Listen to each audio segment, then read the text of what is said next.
जिनका नाम दशरथ है, वेदों में विदित है, उनकी चर्चा वेदों में है। वेद विदित ही दशरथ नाम।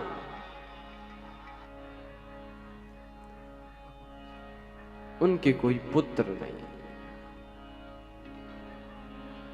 मानो भगवान भी कहते हैं कि जब तक कोई गुरुजी के दर पे नहीं जाता, हम उसके घर पे नहीं आते।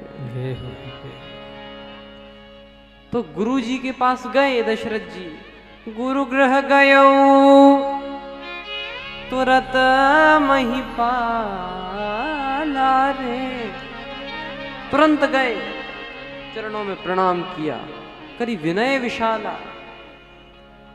गुरुजी ने कहा, राजन धरहु धीर, धैर्य रखें।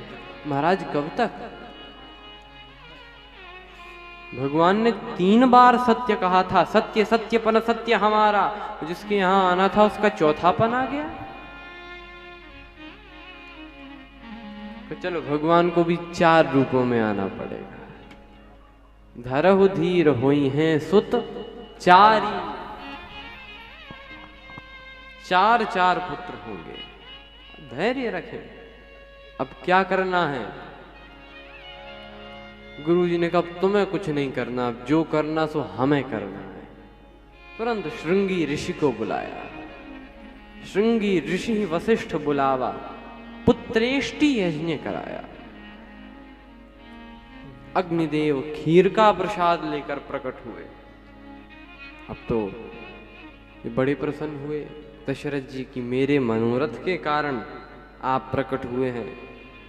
अग्निदेव ने कहा, भूल मत कर बैठना, तुम्हारे कारण नहीं, कार्य तो तुम्हारा सिद्ध होगा, लेकिन जो वशिष्ठ निज हृदय विचारा। संकल्प सद्गुरु का होता है, कल्याण शिष्य का होता है। मैं वशिष्ठ जी के लिए आया हूं, खीर का प्रसाद दिया। अब देखो खीर,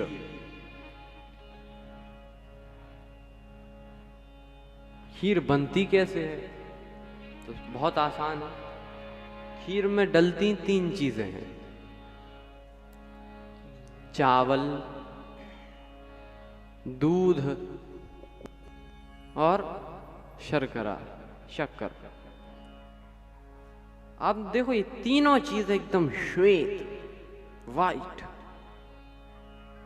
मानो शुद्धता। तो दूध हो, दूध ही मानो ज्ञान का प्रतीक है। क्यों का संत हंस गुण गहि पाए परिहरिवारी विकार। दूध माने ज्ञान, शुद्ध ज्ञान निष्ठा यदि हो, निष्ठा में कुछ गड़बड़ नहीं होनी चाहिए, निष्ठा में मिलावट नहीं, दूध मिला हुआ नहीं, शुद्ध। एक व्यक्ति दूध बेचता था, एक व्यक्ति के घर आया। लेने वाले ने कहा, इतनी देर से क्यों आए आज? वो बोला, हम क्या देर से आए, आज नल ही देर से आए। नल आए, तब जल मिलाए, फिर लाए। ऐसा नहीं, शुद्ध। तो शुद्ध ज्ञान निष्ठा। चावल कर्म का स्वरूप है, शुद्ध कर्म निष्ठा। और शुद्ध, अच्छा आप देखो, दूध हो, चावल हो,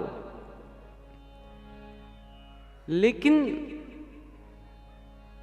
खीर मीठी तब तक नहीं होती जब तक शर्करा न गिरे।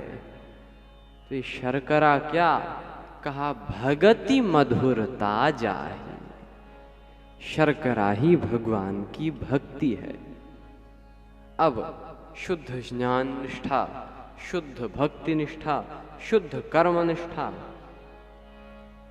इन तीनों को मिला दो। दूध चावल शक्कर को मिला दो तो खीर नहीं बनेगी, घोल बनेगा। घोल। खीर कब बनेगी? कहा जब अग्नि में तपे, परिपक्व हो। और यहां तो स्वयं अग्निदेव प्रकट होकर ही खीर प्रदान कर रहे हैं। तो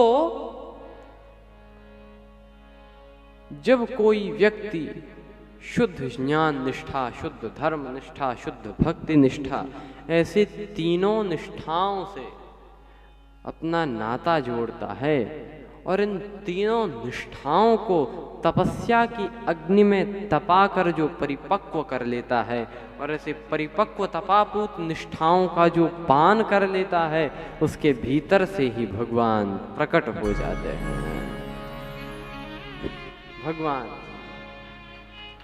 अब ये खीर बांटी, खीर का आधा हिस्सा माता कौशल्या को मिला, आधा जो हिस्सा बचा उसका आधा किया वो कैकेयी जी को, अब जो आधा हिस्सा बचा उसके 2 भाग किए, वो दोनों भाग श्री सुमित्रा जी को। माताओं ने खीर का प्रसाद पान किया।